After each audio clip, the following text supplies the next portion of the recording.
Welcome to Brainstorm MTG. I'm ELD, and this is Fast Effect Double Speed Magic the Gathering, and we are kicking it old school here, 93, 94. This is a format from before Brainstorm. Let me know if you like to see this content.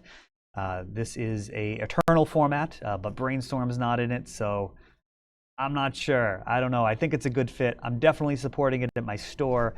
It is a blast to play, and we've got some craziness here. Andrew on Red Green Zoo versus Nick on Winds of Chains, named so for Winds of Change and Chains of Mephistopheles, which is a very quick way to empty your opponent's hand.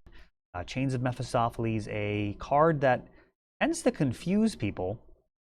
The rack for Nick here starting out, and Script Sprites on the other side. If it does come up, we'll get a little bit more into it. Actually, there it is. So Chains, I guess it's time for an explanation. Any card that Andrew draws that's not the first card he draws during a draw step means that Chains of Mephistopheles has a trigger. I'm sorry, a replacement effect, and that will either replace the draw. If he has a card in hand, he must discard a card and then draw a card, or if he has no cards in hand, then he just mills the top card of his library. So cards like Wheel of Fortune or Winds of Change will essentially just mind twist both players. Underworld Dreams comes down for Nick as well, which will do a point of damage during the draw step, but as far as any draw sevens, there will be no additional damage. So a little bit of a non-bow there, not the most synergy. And here we go, a 3-mana.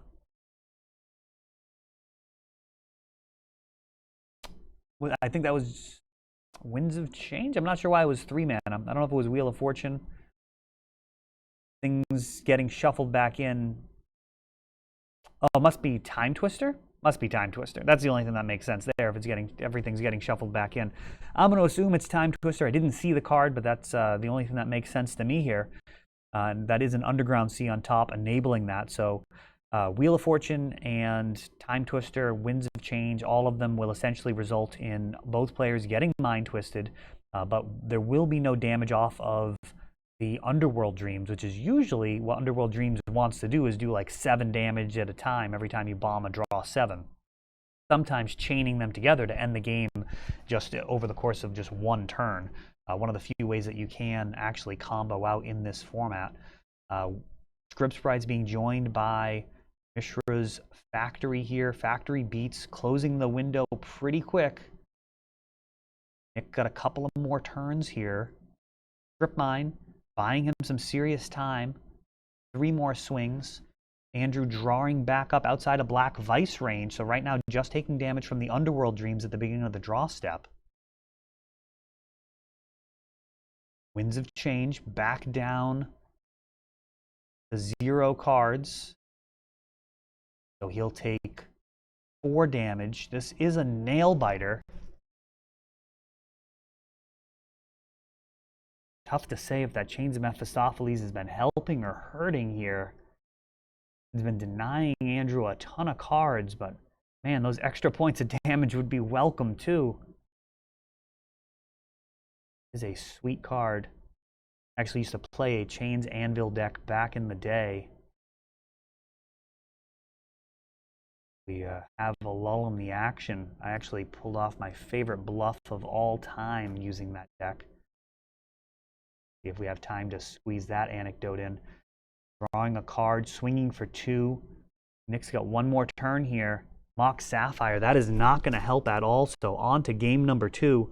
While they're shuffling, I'll try and recount this. So playing the Chains Anvil deck, I had no cards in hand, no Chains of Mephistopheles down yet, and I resolved Ancestral Recall on my turn. I played a land after and duressed. Now, I was able to he had 2 counter spells and a duress. He did not care about my duress at all because he felt there was no way he could lose. Why he didn't counter the Ancestral. I duressed taking one of his counters. They were both mana drains, leaving him with mana drain and duress in hand. My last card in hand was Yawgmoth's Will. And I asked him if I had played a land this turn. Now, I just played a land to play the Ancestral, or after playing the Ancestral, to play the Duress. So he said, yeah, you played a land. I pass. On his turn, he doesn't Duress me because he's thoroughly convinced that I have a land in my hand. I top deck a Duress off the top. I Duress him. He only has that one counter in hand left to stop me. I take that. I resolve Yawgmoth's Will. And he was completely floored. Like, he literally was, like, stunned. Like, did I cheat? Like, what just happened? Like, he was so sure that I only had a land in my hand. And that is my favorite bluff that I've pulled off that I can think of. That was a fun one. And, yeah, you needed to pull out all the stops with that deck. It was not the strongest thing in the room, but man, it was fun to try and get it to work, and we'll see if Nick can get this to work this time around. Last one was close, but Andrew's beats able to cross the finish line there before the work was done by Black Vice and Underworld Dreams.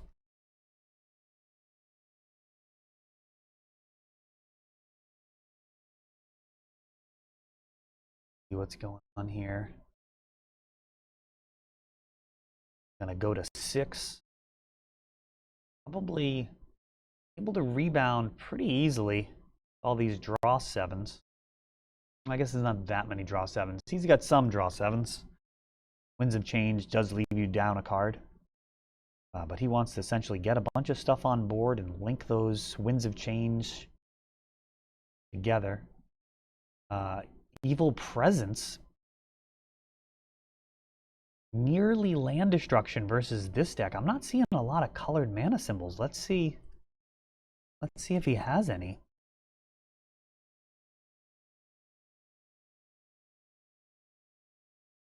And a pass. No attack from Llanowar Elves. That leaves me a little confused. I'm not sure what I just saw there. Channel Disintegrate. KO'd. That is apparently how it's done in old school right there.